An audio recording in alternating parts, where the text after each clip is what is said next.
Flowers, roses, financial or monetary gifts will be accepted. But to everybody who's in my comments, Tab can't be the mother. Tab has to be the sister. Yeah, y'all were wrong. And I was right. You guys, we made it from season 3, episode 10, Revelations, chapter 2, the season finale. And like I said, I was right. Y'all were wrong. I will take, like, all gifts will be accepted, basically. Okay. But let's get into everything that happened this episode. And then let's talk about my predictions for season 4, y'all, because I have a ton of thoughts after watching this episode not once, not twice, but thrice, and will actually be on to watch it as a watch along in just a few short hours. So, anyway, Ellis has finally put on his thinking cap.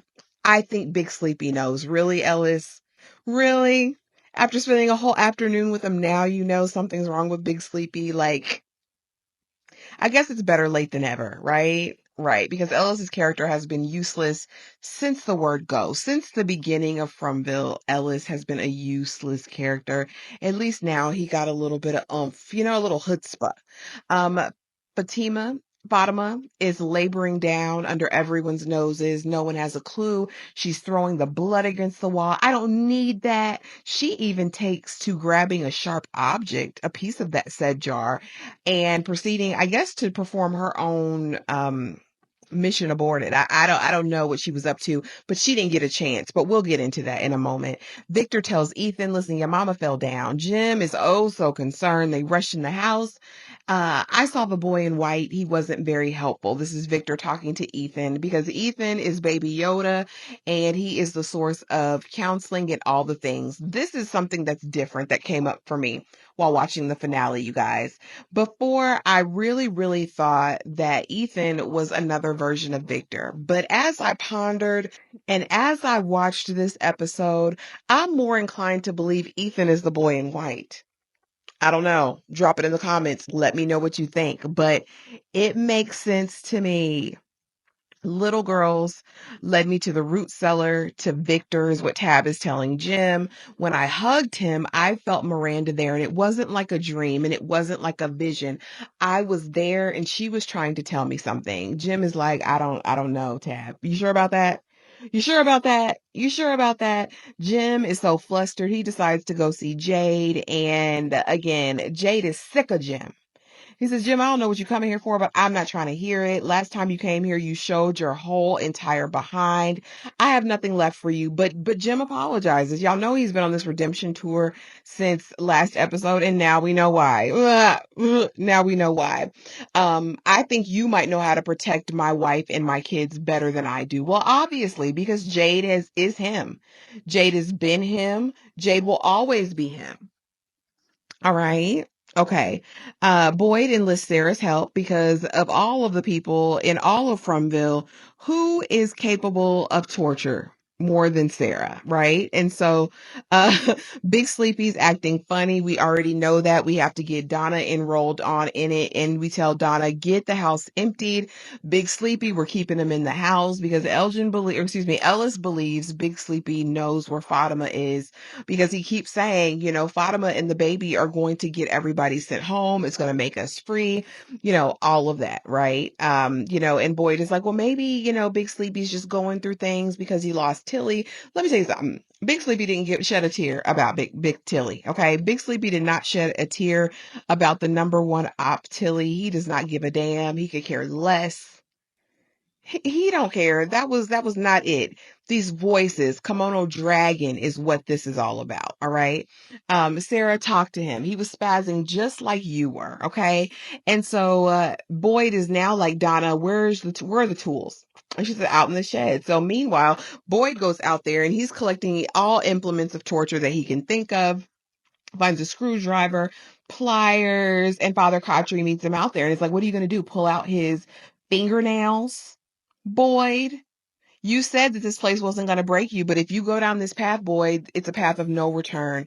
You will never be the same. And this place did change you. Okay. Tabby is back. And she says when she had gotten close to the tree, She was so close, then the smile, and watched Miranda die. Jade is talking about his visions, but his visions not being like tabs, right? He talks about when I saw the Civil War guy, I just saw him. I didn't go back to the Civil War, which is different. Then he wants to give this whole entire dissertation of damn thermodynamics to justify the reincarnation. Energy can't be changed or destroyed, or excuse me, created or destroyed. It can only be changed, right? Put in a different form.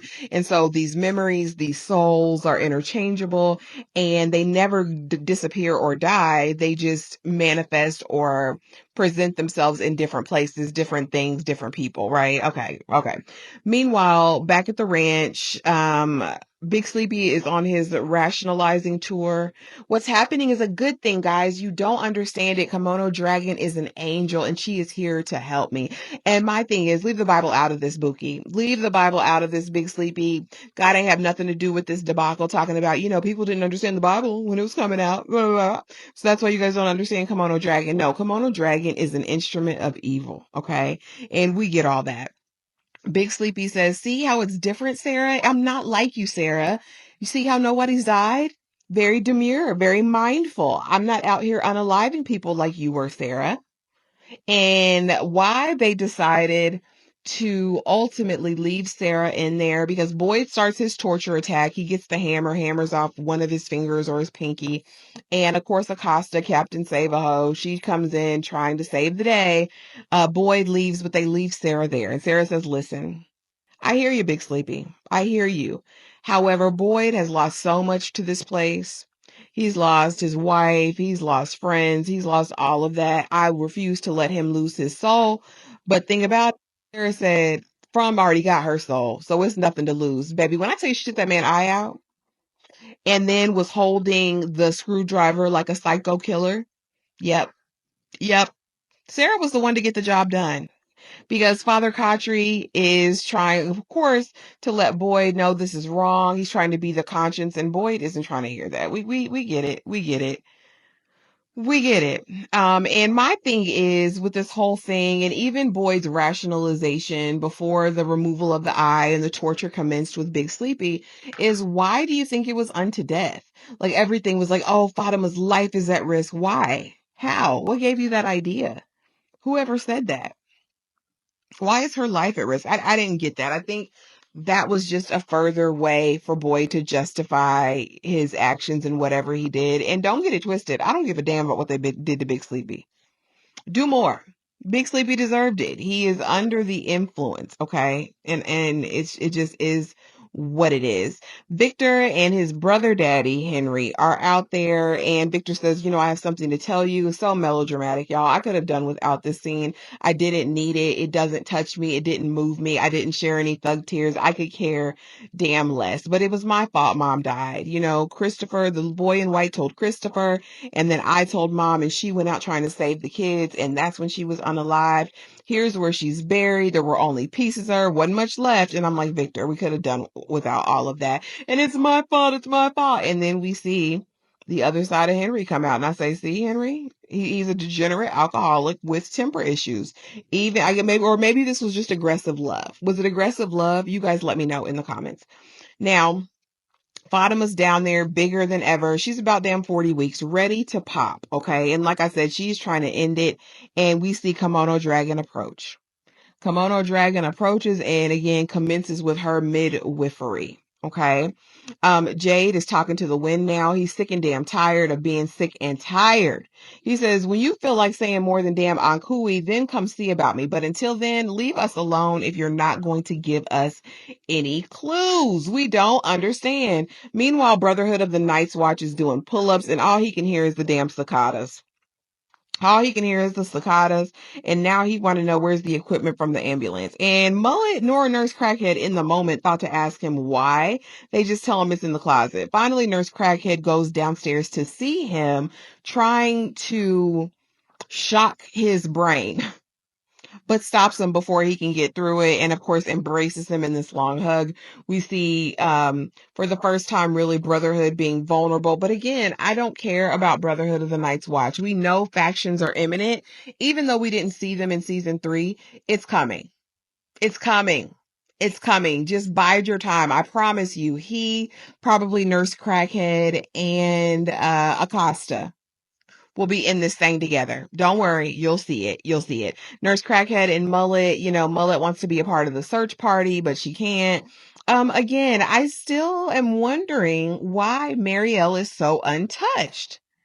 Girl, why is Brotherhood of the Night's Watch? He can't shake the cicadas, and damn Julia is still hearing screaming and getting closer insight into what's going on. Marielle has had no progression, aka Nurse Crackhead, and I want to know what her point is. Who do you work for?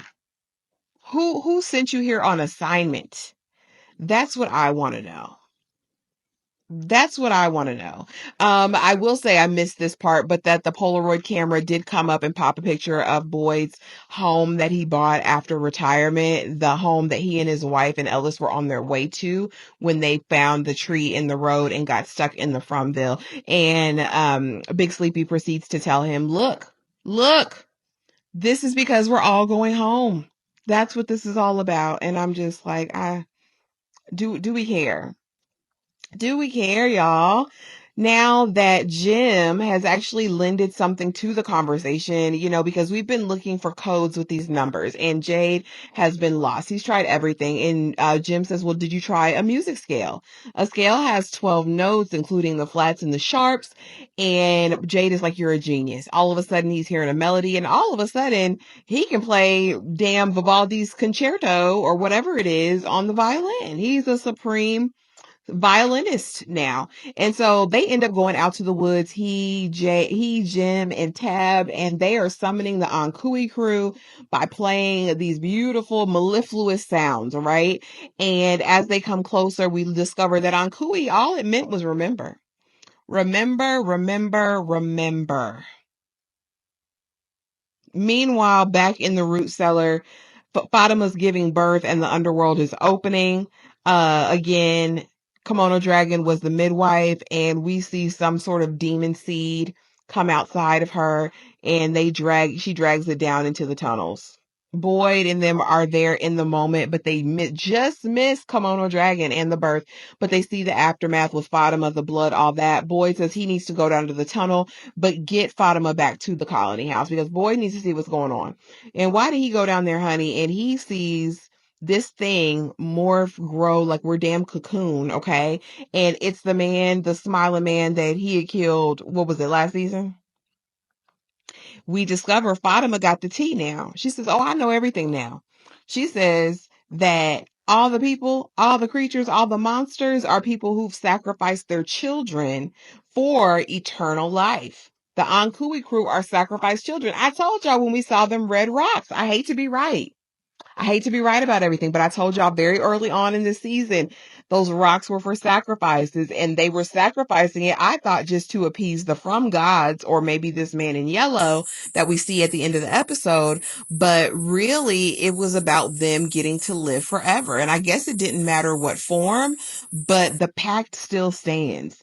And so, Fatima got that key, and all right, it was something. We're getting closer. Again, we got a few more answers, and I was absolutely here for it. And Boyd got to see this hatchling. He got to see it. Okay. So now that Ankui crew is there with Tab and Jade, he remembers, she remembers. And she says, well, I remember we tried to save them. Tab is like, I can't do this. We used to sing them lullabies. Tab knows why she can see them. And that where she remembers that I created more than one bracelet. Deep down, I remember, right? Tab was in fact Miranda. Jade was Christopher, back over and over again because they failed to save the children. They were there in the very beginning, tried to save the kids because one of them were theirs, a daughter. And I want to know, did they sacrifice this daughter or did someone else sacrifice this child? We need answers. These are questions that need answers. And when you say in the beginning, they're there at the formation of Fromville, it appears.